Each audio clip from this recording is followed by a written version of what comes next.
பிரவீன் நாராயணன் டைரக்டரா இருக்க அந்த ஜானகி படம் 2வது படம் வழக்கமா இதுவரை நம்ம பார்த்த கெட்டவங்களால பாதிக்கப்படுற ஒரு பெண் அவங்களை காப்பாற்ற வக்கீல் நாயகங்கிற இந்திய சினிமா ஹைதர் அலி காலத்துல இருந்து அரைச்ச மாவட்டம் இங்க அரைச்சிருக்காங்க. ஆனா என்ன ஒரு வித்தியாசம்னா நம்ம கொஞ்சம் கூட எதிர்பார்க்காத அளவுக்கு விக்டிம் நாயகி தான் குற்றவாளின்னு வில்லன்களுக்கு ஆதரவா ஃபர்ஸ்ட் ஹாஃப்ல வாதாடுற வக்கீல நாயகனை காமிச்சது கொஞ்சம் வித்தியாசமா இருந்தது. அதே மாதிரி நம்ம அதிகம் நம்புற பப்ளிக் ப்ராசிக்யூட்டர்கள் விக்டிம் விமன் கேஸை விசாரிக்கிற காவல்துறை விக்டிம் விமன் கேஸ்ல ரொம்ப லெத்தாஜிக்கலா இருக்கிற அரசாங்கம் இவங்க மேல ரிட் மனு தாக்கல் பண்ணி ஹைகோர்ட்ல கேஸ் போடலாம் ஒரு புதிய ஐடியாவை சேர்த்து சொல்லியிருக்காரு டைரக்டர். போன ஜூன் மாசம் முதல் வாரமே ரிலீஸ் ஆக வேண்டிய இந்த படம் முடிச்சு சென்சார் போர்டுக்கு அனுப்பும் போது அந்த படத்துல ஒரு ரேப்படு விக்டிம் கதாபாத்திரத்துக்கு ராமாயண சீதா படம் இன்னொரு பேர் ஜானகின்னு பேர் வச்சிருக்கீங்க. இது சீதாவை கலக்கப்படுத்துற மாதிரி இருக்கு. ஒண்ணு ஜானகிங்கிற பேரை முனியமானோ இல்ல ஓமன குட்டினா மாத்தி வைங்க, இல்லன்னா சென்சார் சர்டிபிகேட் கிடையாதுட்டாங்க சென்சார் போர்டு. அப்ப படம் யூனிட் சார் படம் டப்பிங் எல்லாம் முடிஞ்சு பிரிண்ட் எல்லாம் ரெடி ஆயிடுச்சு. இனிமே ஜானகின்னு வர நிறைய இடங்களை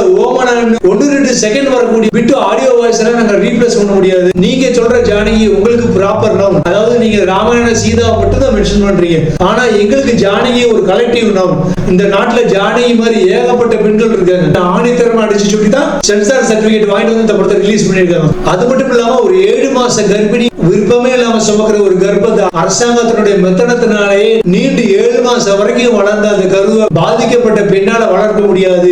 அதனால அந்த குழந்தை அரசாங்கம் தான் இனி வளர்க்கணும். ஆணித்தரமா அருமையான ஒரு கருத்தை சொல்லியிருக்காரு டைரக்டர். கிளைமாக்ஸ்ல ஒரு பொண்ணு தனக்கு விருப்பமே இல்லாத ஒரு கருவை கலைக்கலாம், அந்த கருவை சுமந்துட்டு நடக்கணும்னு அவசியமே கிடையாது, ரொம்ப லேட் ஆச்சுன்னா அந்த குழந்தைய தத்துக்கு கொடுத்துடலாம்னு நாயனுடைய வக்கீல் ஆணித்தரமா வாக்குவாதம் பண்ற காட்சி நல்லாது. அப்ப ஒரு பொண்ணு கல்யாணம் ஆறுக்கு முன்னாடி காதல்ங்கிற பேர்ல கண்டவன் கூட பழகி கர்ப்பத்தை சுமந்துட்டு அதை உடனே வேணாம்னு நினைக்கும் போது அபார்ஷன் பண்ணலாமா? இந்த மாதிரி டேட்டிங் கலாச்சாரங்களாலதான் இந்தியாவுடைய இறையாண்மை இந்தியாவுடைய குடும்ப கலாச்சாரம் பாதிக்கப்படுமே அப்படின்னு பப்ளிக் ப்ராசிக்யூட்டர் எதிர்வாதம் பண்ணும்போது அதுக்கு ஸ்ருதி ராமச்சந்திரன் கொடுக்கிற பதிலடி சூப்பரா இருந்தது. படத்துல அனுபவா ஃப்ரெண்டு சுரேஷ் கோபியை பிளேம் பண்ணுவாரு. உங்களுடைய ஆர்கியூமெண்ட்னால அப்பாவி பெண்ணான ஜானகிக்கு கிடைக்க வேண்டிய நீதி கிடைக்காம போச்சுன்னு சொல்லும்போது சுரேஷ் கோபி சொல்லுவாரு, என்னுடைய கட்சிக்காரன் நாங்க குற்றவாளிகளுங்கிறதுக்கான சரியான ஒரு வீடியோ ஃபுட்டேஜ் கோர்ட்ல முதல்ல ப்ரொடியூஸ் பண்ணிட்டாங்க. ஆனா உங்க தரப்புல இருந்து இந்த இடத்துலதான் சம்பவம் நடந்துச்சு, இத்தனை மணிக்கு தான் நடந்துச்சுன்னு ஒரு ஐ விட்னஸ் ஒரு வீடியோ ஃபுட்டேஜ் கூட கோர்ட்ல ப்ரொடியூஸ் பண்ண முடியலையே.